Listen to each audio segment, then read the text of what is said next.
Dear self, kamusta? Okay ka lang ba? Ako na lang magtatanong sa'yo kasi wala nang magtatanong na iba. Ako na lang ulit ang mangusisa kung talagang okay ka ba. Nakapagod din pala, no? Yung gulong-gulo ka na pero wala kang ibang masabihan niyang naramdaman mo.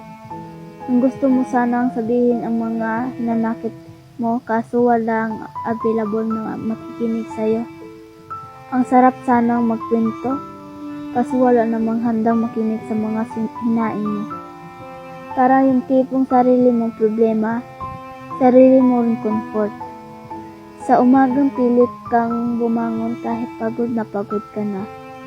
Patawad sa lahat ng sakit na tiniis mo ng mag-isa. Sa pagpili mong lumaban kahit paulit-ulit kang nadadapa. Bakit parang palagi na lang tayo nilang inaakala na hindi tayo naapektuhan? Bakit tingin nila na di tayo nasasaktan? Bakit di nila makikita na may lungkot sa ating mga mata? Bakit di nila mahuli-huli na may maihalong pagpapanggap ang ating mga ngiting pinapakita? Walang may pake kung totoo ba talagang maayos ang kalagayan natin ngayon.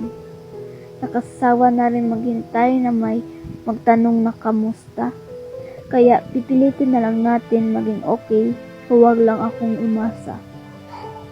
Basta self, kapit ka lang ha. Kumapit at magpatuloy ka.